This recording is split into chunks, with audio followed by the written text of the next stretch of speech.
Some of you guys saw the last video where I installed the exhaust on my Jeep, and the exhaust has a major issue. So today we're gonna try to fix that issue.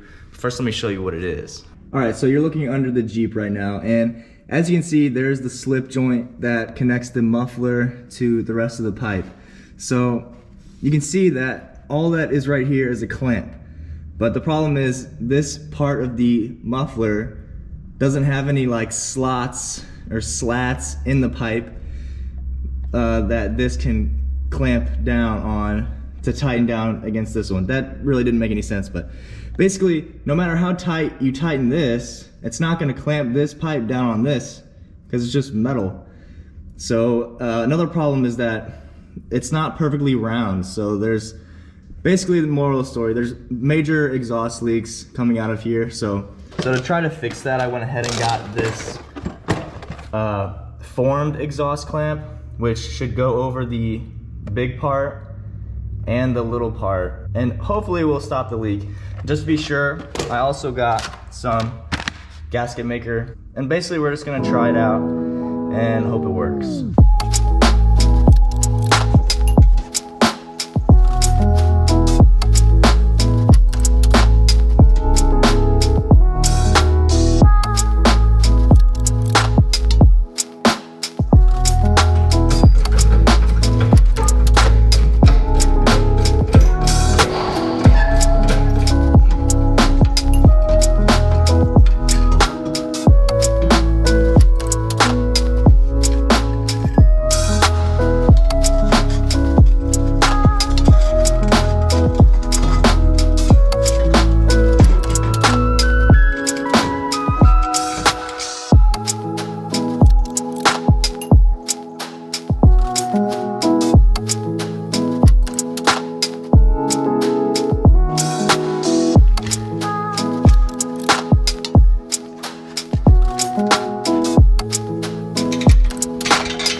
So already I can see that it's actually tightening around each one. There's like no gap between it.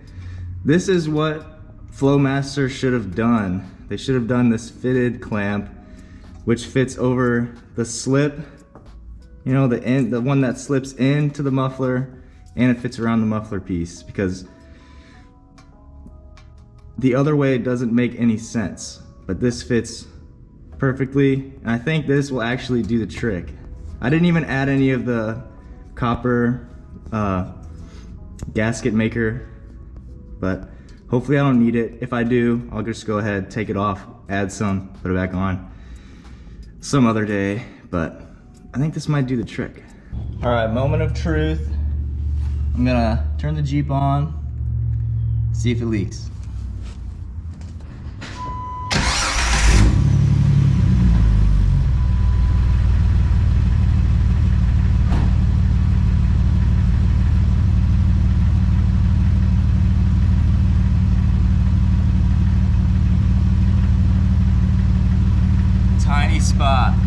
Tiny spot that's leaking, but so much better than it was. So I'm gonna torque that down as tight as I can, and then that should definitely do the trick. But if it doesn't, then I'll go ahead and throw a little bit of that copper sealer around the outside of the slip side that goes inside of it, and that should definitely do the trick. But Flowmaster, you guys should have done the fitted joint slip connector that fits over both ends so that it actually seals it and doesn't create any leaks. That would have been a lot better. But I'm happy that this did the trick. So if you have a slip connector that's leaking, let's say you have 2.5 inch exhaust. If you have a slip connector that's leaking, go to Napa or whatever and get one of those fitted. I'll just show you what it looks like. Get one of these fitted, or what is it? Formed exhaust clamp. So you can see it goes around both the big end and the little end and seals it right up. Okay, so I just tightened down everything and I did the trick. No more exhaust leak. So I've been doing a bunch of research about how to fix a slip joint exhaust leak. I've seen everything that says use some gasket maker. I've been using exhaust putty stuff, and it just like flakes off and falls off. But that does the trick. The formed clamp that that clamps around the slip and the muffler side. Did the trick. I'm happy I found that out. It was only like 15 bucks for that clamp. So definitely try it out if you're having the same problem. And if you guys enjoyed, see you guys in the next one. Peace.